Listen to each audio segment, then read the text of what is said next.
W ramach rozmów Studia Luteraneum mamy dzisiaj szczególnego gościa, bo jest z nami Harry Irgang, pastor Warsaw International Church, czyli Warszawskiego Kościoła Międzynarodowego. Witam Cię, Harry. Witam.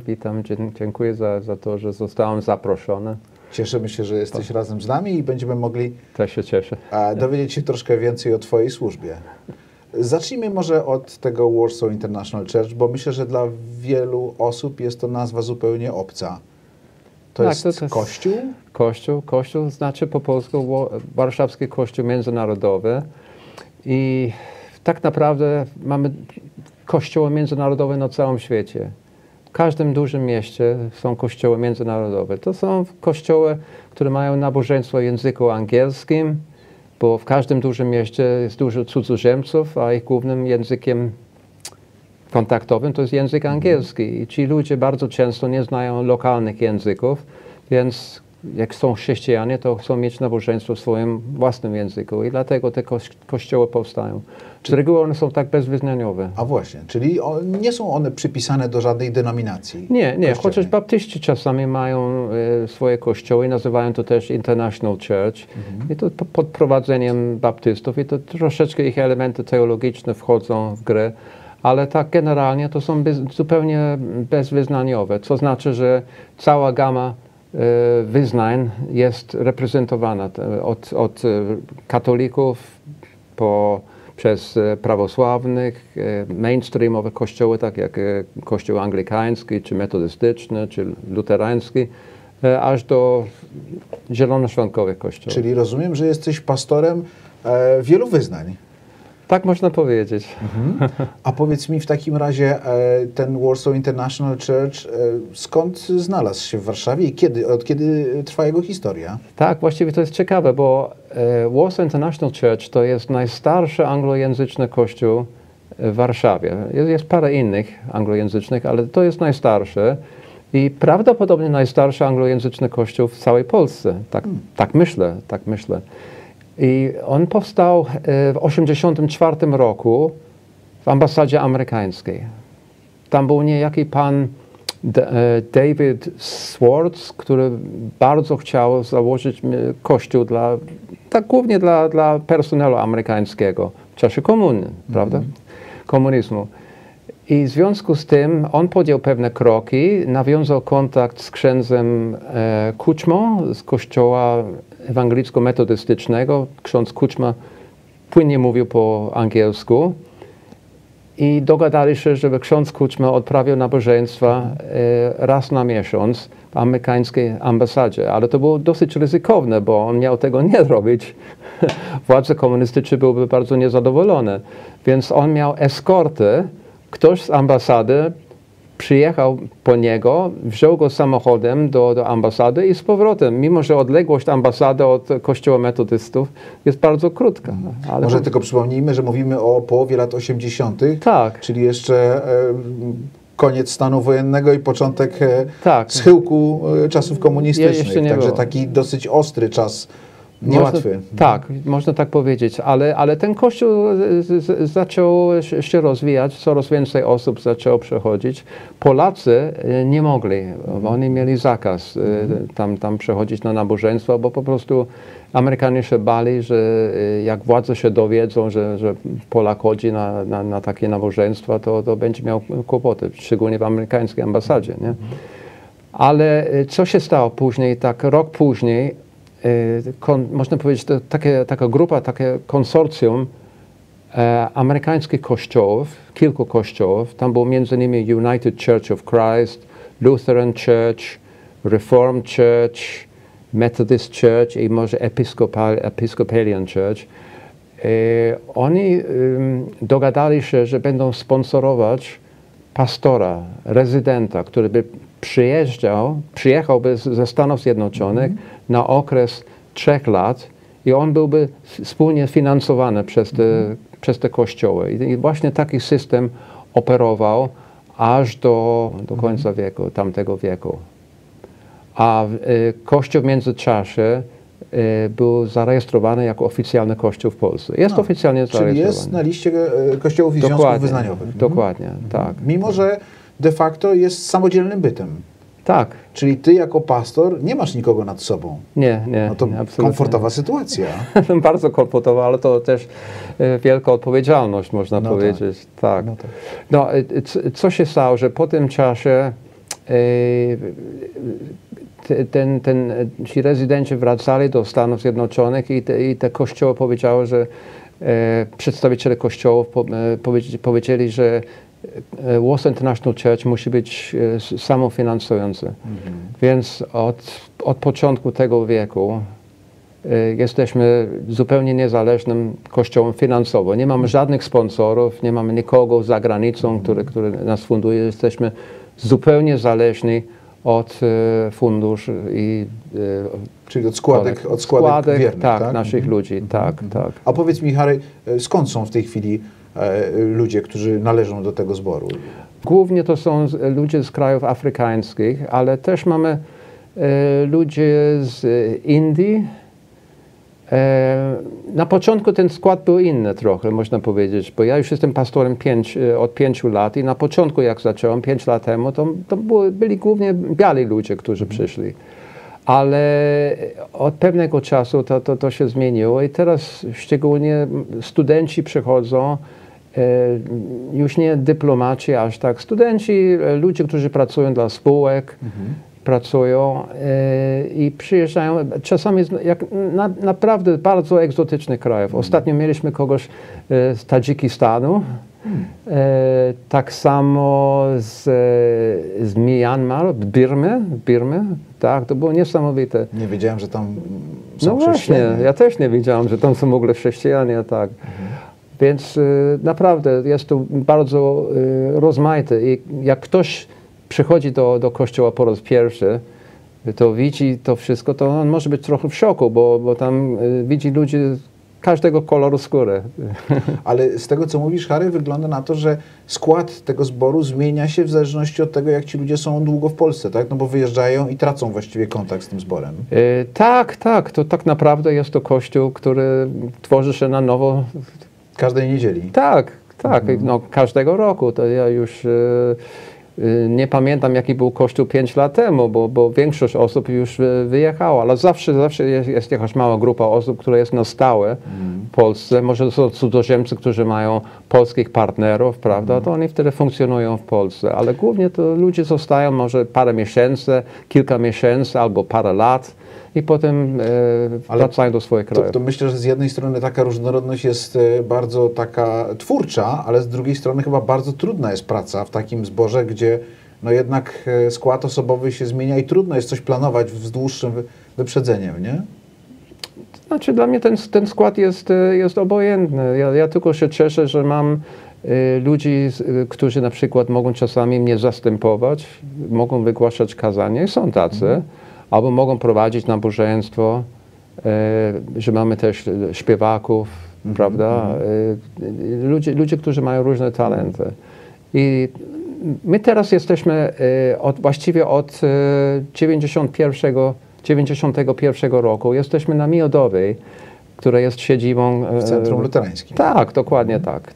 Tam jest taka sala synodalna i od tego czasu jesteśmy tam. I nabożeństwa są co niedzielę? Co niedzielę o 11, tak, a poza tym mamy... I każdy może przyjść z ulicy? Każdy może przyjść. Polacy też? Nie tak Oczywiście. jak w czasach ambasady nie amerykańskiej. kontrolujemy. Ambasady amerykańskiej, że nie wolno było Polaków przyjmować? Nie kontrolujemy. Mamy takiego miłego pana, który wita się z ludźmi jak przychodzą i czasami trzeba im pokazać miejsce, bo kościół bywa czasami bardzo pełny. W tej chwili frekwencja jest od 50 do 70, ja bym powiedział. To jest bardzo dużo dla nas. Rozwijamy się, mimo że cały czas ludzie wyjeżdżają, przyjeżdżają, ale tak jest. No i mamy takie, no, te zwykłe rzeczy, które przeciętny kościół ma. Także spotkanie modlitewne, mamy studium biblijne, notabene tutaj na Kredytowej.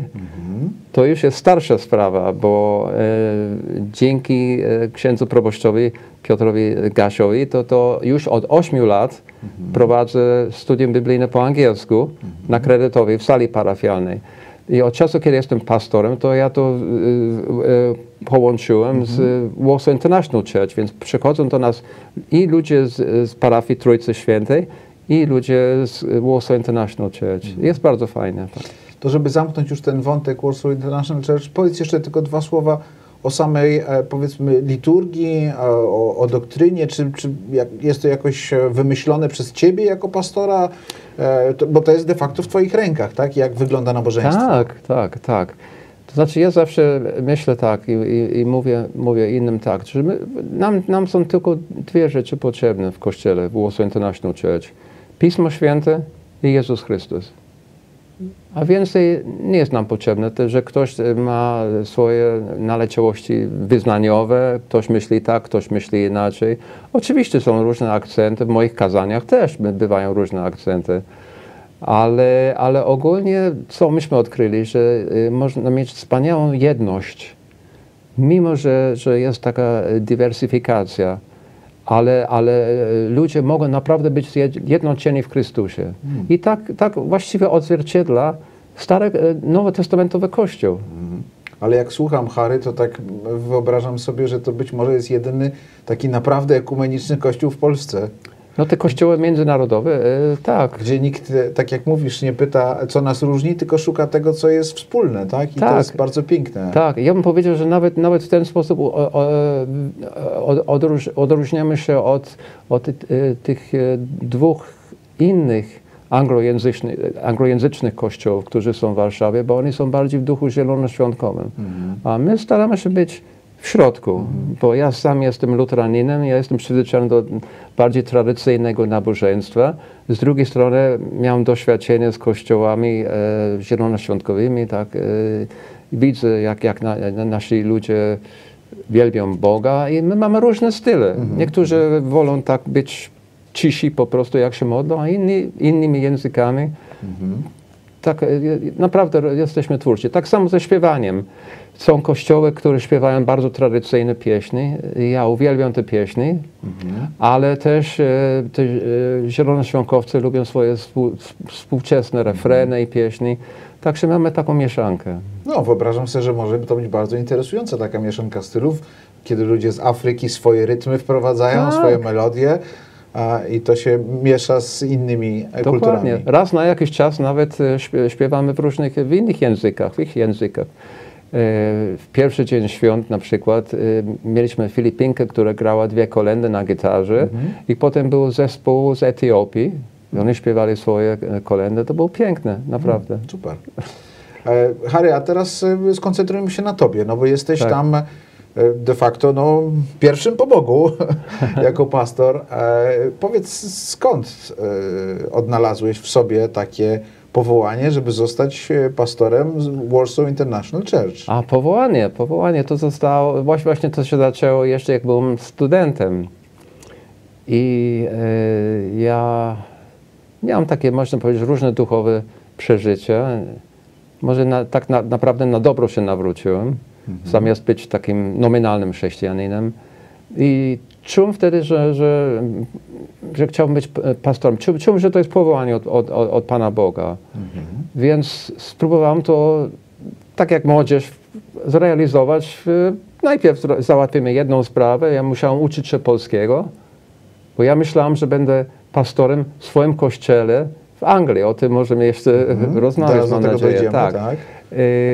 To był polski kościół ewangelicko-augsburski na Obczyźnie. I ja myślałem, że ja będę pastorem w tym kościele, tylko nie mówiłem wtedy po polsku. I oczywiście studiowałem germanistykę na uniwersytecie, a nie teologię, więc starałem się o stypendium i przyjechałem do Polski w 1978 roku i uczyłem się polskiego.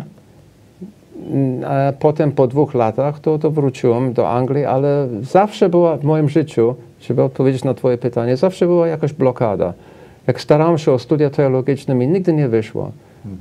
Czasami to było ze względów finansowych, tak było w Anglii, albo były inne sprawy. Ale tęsknota cały czas była, tak? I taka chęć, że powołanie, że to jest twoje, cały czas było, ale ja byłem zmuszony do tego, żeby znaleźć świecką pracę, prawda? Bo to nie wyszło z teologią, więc to pracowałem najpierw jako nauczyciel w Anglii, i potem tutaj w Polsce już jako tłumacz. I przez całe życie swoje można powiedzieć, miałem tą świecką pracę. I jak już byłem w wieku emerytalnym, to już nie miałem żadnych ambicji. I ja pamiętam bardzo wyraźnie, że mówiłem do siebie albo do Pana Boga: dziękuję Ci, Panie Boże, ja Ciebie źle zrozumiałem, nie mam powołania, proszę Cię tylko, żebyś mi dał zdrowie na stare lata, bo ambicji już nie mam. I w tym momencie zostałem powołany na urząd pastora. Czyli... Ja to odczytuję, że w ten sposób Pan Bóg po prostu musiał pracować nade mną. I to trwało całe moje życie. No proszę, to niesamowita historia, czyli gdzieś jakieś marzenie młodzieńcze, które realizuje się dopiero z chwilą, kiedy właściwie już większość osób przynajmniej myśli o odpoczynku, o takim już oderwaniu się od jakichś obowiązków. Ale to znaczy, że Pan Bóg był wierny, tylko cały czas pracował nade mną. Ale rozumiem, że teraz czujesz się spełniony. Pięknie, oczywiście, jak najbardziej. Nigdy nie byłem bardziej szczęśliwy w swoim życiu. Uwielbiam swoją pracę. No to cieszymy się razem z Tobą. Tak, ale z drugiej strony jestem bardzo, można powiedzieć, świadomy tego, że to zupełnie z łaski Bożej. Zupełnie. No dobrze, ale to zahaczmy o kilka wątków, o których powiedziałeś.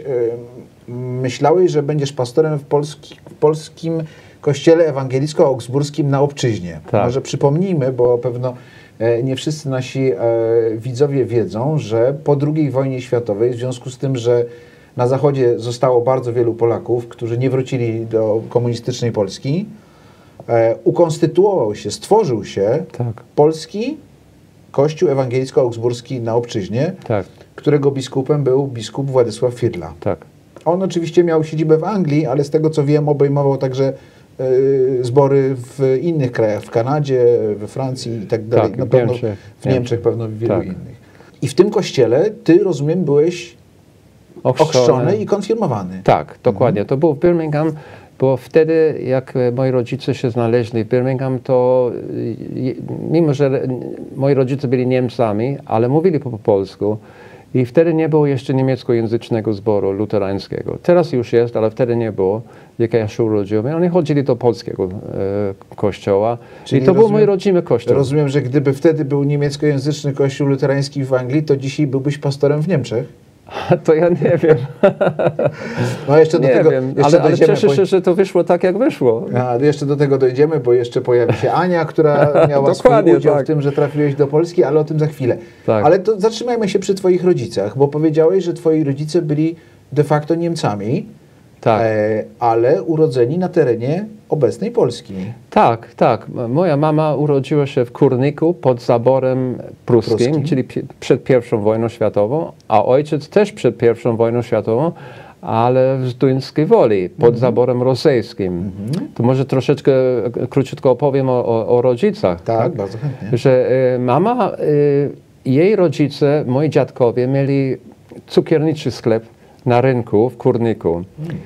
I oni zaopatrywali hrabiną Zamojską, która mieszkała w tym zamku, w tym słynnym zamku w Kurniku, w słodyczy, można powiedzieć, w tortę, ciasta. Także moja mama dosyć często bywała w tym zamku u hrabiny, tak. A z kolei mój ojciec mieszkał w Zduńskiej Woli i on pamiętał rodzinę Maksymiliana Kolbego i chodził do szkoły, do tej samej szkoły podstawowej, co ksiądz profesor Waldemar Gaspary, który był później rektorem Chrześcijańskiej Akademii Teologicznej. Także to też były takie ciekawe kontakty. Rozumiem, że obydwoje rodzice byli luteranami. Oni byli luteranami, tak. Mimo, że byli niemieckojęzycznymi, to po zakończeniu I wojny światowej to automatycznie stali się jakby obywatelami polskimi. I tak było do czasu II wojny światowej. A rodzice poznali się i potem mieszkali w Zduńskiej Woli? To było tak, że jak wojna wybuchła, ojciec został wciągnięty do niemieckiej armii i on poznał moją mamę w Kurniku. On w pewnym momencie, w 1942 roku, był stacjonowany w Kurniku. I tam poznał moją mamę i zdaje się, że bardzo szybko oni się tam pobrali. I potem ich drogi się znowu rozeszły. Ona została w Kurniku, a on musiał dalej walczyć. I walczył z Niemcami pod Monte Cassino. Po niemieckiej stronie. Po niemieckiej stronie. No proszę. Po niemieckiej stronie. Ale tu taka ciekawostka była, bo on po pewnym czasie postanowił, że zdezerteruje. Po prostu miał dosyć tego wszystkiego i widział, że bardzo dużo Niemców też umiera. On mówił po polsku przecież normalnie, więc on się schował w jakimś włoskim ogrodzie, długim ogrodzie, który należał do włoskiej rodziny. Tam była na końcu ogrodu taka studnia i on tam w tej studni się schował przez tydzień. Miał bardzo mało do jedzenia, bardzo mało do picia i sobie tak wyporcjonował jednego hapsa codziennie i łyk wody, coś takiego, żeby tylko przeżyć. I chłopiec tej rodziny nawet go znalazł w swoim niemieckim... Tej włoskiej rodziny, tak? Tej włoskiej rodziny, tak. Znalazł ojca i pewnie powiedział swoim rodzicom, ale oni nie przeszkadzali ojcowi i on tam został. No gdyby został aresztowany przez Niemców, to by go rozstrzelali za dezertera, jako dezertera. Oczywiście, to by tam podjął ogromne ryzyko. Ale po tygodniu to Niemcy już wycofali się i Polacy zajęli ten teren. I wtedy on się podał, co oczywiście też było kwestia życia czy śmierci w swoim niemieckim mundurze, nie? I na początku to nie chcieli go przyjąć, bo nie... No tak, bali się, kim jest. Bali się, tak. Ale tu jest taka ciekawostka. Teraz procentowały te lata, kiedy on śpiewał w chórze. Z Duńskiej Woli. Z Duńskiej Woli. Śpiewał polskie pieśni, on znał te wszystkie pieśni na pamięć. Ci polscy żołnierze robili sobie ogniska wieczorem i śpiewali swoje pieśni, a jak ojciec to słyszał, to on się przyłączył, zaczął śpiewać. Polacy śpiewali pierwszą zwrotkę, może drugą zwrotkę, później już nie umieli, a ojciec znał 5-6 zwrotek i w ten sposób oni stwierdzili, o, to jest nasz człowiek. Czyli wyśpiewał sobie wolność, tak? Tak, wyśpiewał sobie wolność. No tak. Widzimy. I w ten sposób trafił do Wielkiej Brytanii z armią Andersa, z 8. armią Andersa, trafił do Wielkiej Brytanii, a mama w międzyczasie, musiała uciec, bo Rosjanie wkroczyli na teren Polski i później na terenie późniejszego NRD ona się dowiedziała, że ojciec jest w Wielkiej Brytanii i przez Czerwony Krzyż trafiło do Wielkiej Brytanii i ja się tam urodziłem. Powiedzmy tylko jedno, bo może to też jest ważna informacja, że do polskich sił zbrojnych na Zachodzie trafiło bardzo wiele osób, które były wciągnięte do armii niemieckiej, do Wehrmachtu, na przykład ze Śląska, tak. Którzy w którymś momencie zdezerterowali i trafili i zostali przyjęci, zrehabilitowani i przyjęci do armii polskiej i potem już w polskim mundurze, stąd zdjęcie taty w polskim mundurze. Dokładnie, tak. No i trafili do Anglii i potem już cała historia potoczyła się w Anglii, tak? Tak, oni się osiedlili w Birmingham w końcu i ja się tam urodziłem i chodziłem do tego polskiego kościoła. Z tym, że ja nigdy nie mówiłem po polsku, ale miałem cały czas styczność z Polakami. Ale nabożeństwa w Anglii były po angielsku czy po polsku? No bo jak miałeś konfirmację, to... Wszystko było po polsku. Wszystko było po polsku. To nie było dla Ciebie łatwe? Mój pastor, ksiądz Fryderyk Arnold, on był wspaniały duszpasterz, ale ponieważ on już był trochę starszym człowiekiem, on był w tej grupie ostatnich księży ordynowanych przez biskupa Burszego. Także on już był troszkę starszy, jak trafił do Anglii i nie miał takiego kontaktu z Anglikami. Uczył się mówić po angielsku, ale to nie było takie spontaniczne, jak powinno być. I więc nabożeństwo było oczywiście głównie po polsku, ale ja byłem cierpliwy. Ja byłem cierpliwy głównie dlatego, że od 12 roku życia to służyłem tam jako organista w tym kościele. No proszę, bo tu warto powiedzieć, że muzyka to jest Twoja druga pasja. Tak.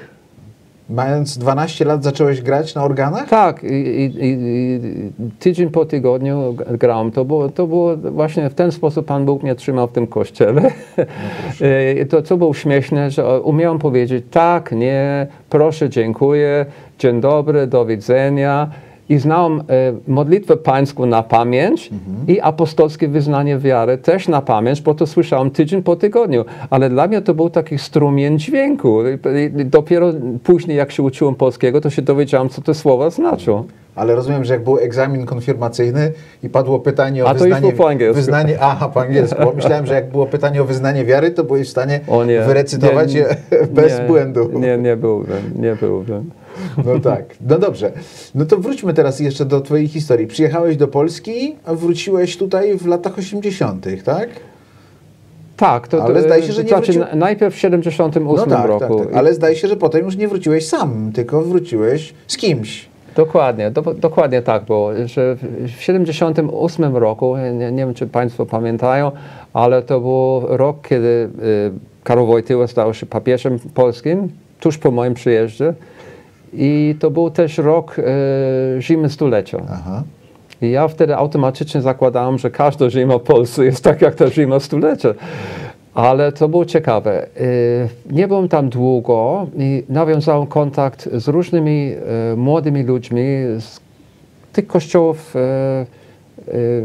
To był kościół metodystów, metodystyczny, kościół luterański, kościół reformowany i młodzież się spotykała wtedy dosyć często. Ja byłem zaproszony na spotkanie u reformowanych. I tak się składa, że tam była moja przyszła żona, Anna. I Ania pytała się mnie po tym, czy ona wiedziała, że jestem Anglikiem i pytała się, czy ja mogę jej dać korepetycję, lekcję angielskiego. Ja mówię, tak, oczywiście, ale dlaczego? Dlaczego uczysz się angielskiego? No ona mówi, bo ja mam stypendium, żeby wyjechać do Anglii, studiować. To był taki kurs w Anglii przygotowujący katechetów, żeby mogli uczyć się w szkole niedzielnej, prawda, żeby mogli mieć kwalifikacje. I w związku z tym ja jej zacząłem dawać te lekcje. Pytam się, a gdzie w Anglii? Gdzie w Anglii ma być ten kurs? A ona mówi, w Birmingham. I ja mówię, a w jakiej dzielnicy? Ona mówi, w dzielnicy, do której ja chodziłem do liceum. Notabene to był liceum, do którego chodził Tolkien. I ja mówię, to jest niesamowite. Dla mnie to był znak od Pana Boga. I właśnie w ten sposób... Strasznie dużo tych znaków, Harry, w twoim życiu. Bardzo. Pan Bóg tak dawał ci jednoznacznie różne dowody swojej opieki. Bardzo. No i co? I w końcu skończyło się to małżeństwem? Tak. Ja musiałam wrócić w 80 roku do Anglii, moje stypendium się skończyło, ale Ani udało się wyjechać i tam pobraliśmy się w 83 roku. To ksiądz Tadeusz Bogucki udzielił nam ślubu. Czyli w przyszłym roku 40-lecie, nie, w tym roku 40-lecie. Tak, no, najpierw pobraliśmy się, mieliśmy cywilny ślub. Tak. I to obchodziliśmy teraz, w grudniu obchodziliśmy 40-lecie. No pięknie, to gratulacje. A jaki jest przepis na szczęście tak długie? Przepis na szczęście... Można by zapytać naprawdę, Anię też, tak? Gdyby siedziała obok nas. Ja coś powiem. U nas jest trójkąt miłosny. A kto jest pierwszym? Pan Bóg. Pan Bóg. Pan Bóg, Ania i ja. I przepis na szczęście jest taki, że jeżeli znajdziesz partnera, który widzi dokładnie to samo, co ty, jest na tej samej drodze duchowej, to wtedy i też jest szczerym chrześcijaninem, to masz skarb na całe życie. To jest to, że można razem się modlić. I to czasami bardzo ratuje człowieka od kryzysu. To nas bardzo uratowało, bo w tym czasie, jak byliśmy w Anglii, to nagle dostaliśmy zawiadomienie, że że mieliśmy pojechać do Polski i zająć mieszkanie, które było gotowe dla Ani. Nie wiem, czy ty pamiętasz, Andrzeju, w tym systemie komunistycznym to rodzice płacali... Tak. Książeczkę mieszkaniową, tak. I można było potem dostać, w cudzysłowie, mieszkanie. Dokładnie. I tak było. Właśnie myśmy byli w Anglii, ja myślałam, że będziemy na stałe w Anglii, ale Ania była nieszczęśliwa. Ona tęskniła za ojczyzną. No i mieliśmy kłopot, co zrobić. Ja chciałam rzec się tego mieszkania, a ona chciała zająć, więc robiliśmy naprawdę bardzo mądrą rzecz. Zaczęliśmy się modlić indywidualnie. Każdy z nas był przekonany, że druga osoba się poda, a o dziwo tu kolejna łaska, kolejny objaw łaski Bożej, że pewnego dnia to ja stwierdziłem po prostu, że ta blokada, którą miałem, żeby mieszkać na stałe w Polsce, bo co innego studiować tymczasowo, a co innego mieszkać na stałe, ta blokada już nie istniała. Mój rozum nadal mówił mi, że to jest kiepski pomysł, że za rok będziemy z powrotem w Anglii, ale mogłem już powiedzieć, Ani, dobrze, spróbujemy to i zobaczymy, co będzie. I tak zrobiliśmy. Przyjechaliśmy do Polski i jesteśmy od tego czasu w Polsce. System się zmienił, jest kapitalistyczny, ja dostałem podwójne obywatelstwo, pracę znalazłem jako tłumacz, także wszystko jakoś się skończyło się szczęśliwie. Także przepis na szczęście, modlitwa, Pan Bóg, jeszcze jest jedna rzecz, przebaczenie. W każdym małżeństwie będą kryzysy i czasami jeden z partnerów popełnia błąd. Wtedy jest bardzo ważne, o ile ten człowiek bardzo żałuje swoich błędów, jest gotowy naprawdę szczerze naprawić ten błąd. Bardzo dobrze by było, gdyby partnerka czy partner przebaczył. Bo to wtedy jest szansa, że małżeństwo może być jeszcze silniejsze później niż przed kryzysem. No, skoro Pan Bóg jest miłosierny względem naszych błędów i naszych grzechów, to my tym bardziej powinniśmy być miłosierni względem naszych bliźnich. Dokładnie. Tylko tragiczne jest to, że nie zawsze ludzie umieją przebaczyć. Zostali zranieni i potem od razu rozwód. To nie musi tak koniecznie być. No to życzymy wielu lat jeszcze w wspólnej służbie i w miłości i pod Bożą opieką i Bożym błogosławieństwem. Harry, na koniec chciałbym Cię zapytać, no bo jesteś de facto an Englishman in Warsaw, tak? Anglikiem w Warszawie. Obserwowałeś zmiany, które zachodziły, tak jak powiedziałeś przed chwilą, od czasów komunistycznych do współczesnej Polski. Czy bycie w Polsce i życie w Polsce jest dla Ciebie pewnym wyzwaniem, pewną inspiracją, czy czujesz się tutaj już tak zadomowiony, że właściwie to jest Twoja ojczyzna i de facto nie wyobrażasz sobie już życia czy w Anglii, czy w żadnym innym miejscu?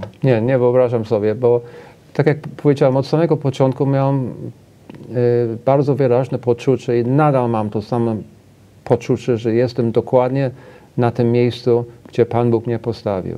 Mam taki błogi pokój. To jest niezależnie od warunków kraju, prawda? Ale po prostu mam to przeświadczenie. Poza tym muszę powiedzieć, że mimo, że czuję się Anglikiem, ale jestem Anglikiem innego rodzaju. Nie jestem typowym Anglikiem, dlatego że moi rodzice byli cudzoziemcami. I w związku z tym ja tak jak trochę patrzę się na Anglię i na Anglików jakby przez szybę, przez okno, jak ja to powiedział. Poza tym uwielbiam języki obce. Więc jak przyjechałem do Polski, to od razu pływałem. I dla mnie to była przyjemność, nie mordęga, ale przyjemność, żeby uczyć się polskiego. Więc trochę jestem pod tym względem uprzywilejowanym, ale ja się czuję dobrze tutaj. A są jakieś rzeczy w Polsce, w Polakach, także w polskich kościołach, czy w polskim kościele, które Cię zachwyciły, które Ci się podobają i takie, które Cię denerwują i które Ci się nie podobają? W naszych cechach narodowych, w zachowaniach? Nie. No właśnie, to jest kolejny powód, dla którego chyba się czuję dobrze w Polsce, bo myślę, że jak ja się zastanawiam nad tym, że moi rodzice, mimo że byli Niemcami, ale chyba mieli takiego ducha polskiego. To jest coś nienamacalnego, nie można tego wytłumaczyć, ale ja czułem od razu tak, jak gdybym był w domu, jak przyjechałem do Polski. Mimo, że tutaj panuje katolicyzm, język był dla mnie trochę obcy, nie? Ale i tak czułem się, jak gdybym był w domu. Jeśli chodzi o Kościół, ja bym powiedział tak, no ogólnie prawie wszystkie kościoły tracą członków.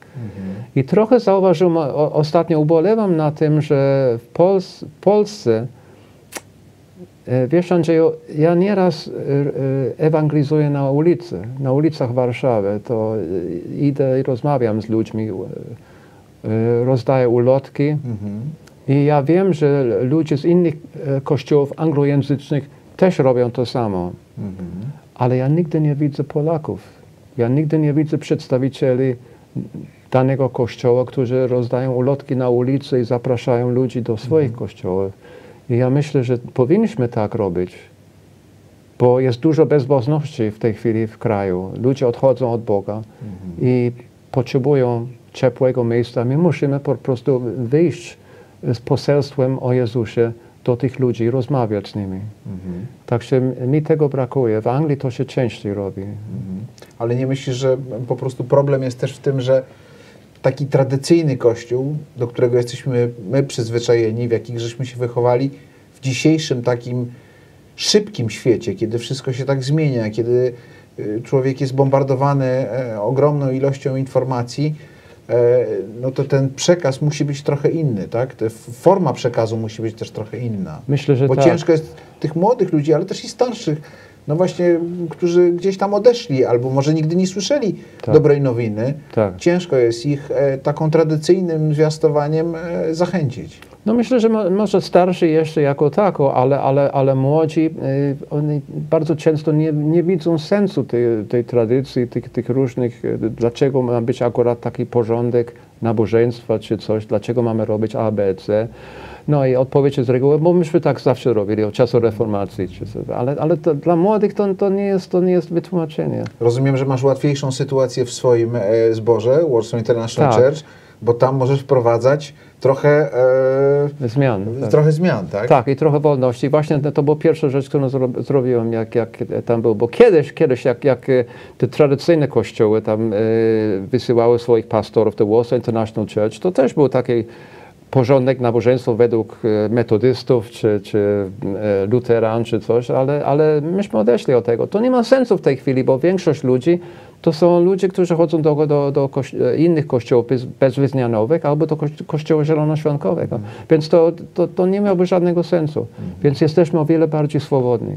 Ale z tymi akcentami, tak jak powiedziałem, nie jesteśmy kościołem zielonoświątkowym, jesteśmy kościołem dla wszystkich, bo mamy takie, na przykład zachowaliśmy modlitwę pańską, apostolskie wyznanie wiary, takie elementy, czasami liturgiczne elementy, prawda, kiedy są chrzty, kiedy jest komunia.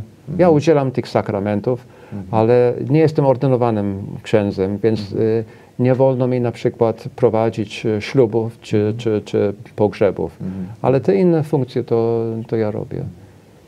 Harry, bardzo dziękujemy Ci za interesującą rozmowę o Tobie, o Twojej służbie, o Twojej rodzinie, bo to też ciekawa historia, być może nawet warta, żeby ją szerzej opowiedzieć. No i cóż, życzymy przede wszystkim Bożego błogosławieństwa, żeby cały czas Pan Bóg dawał Ci te znaki swojej opieki nad Tobą, nad Anią. No i dziękujemy Ci za to, co robisz także i w naszej parafii luterańskiej. Tak, ja też bardzo dziękuję. Dziękuję za tą możliwość, żeby prowadzić rozmowę z Tobą i za zainteresowanie. No i też życzę błogosławieństwa dla zboru, dla parafii Trójcy Świętej i bardzo dziękuję za wszystko. Dziękujemy. Dziękujemy za udział w dzisiejszym programie i zapraszamy na kolejną rozmowę w ramach rozmów Studia Luteraneum.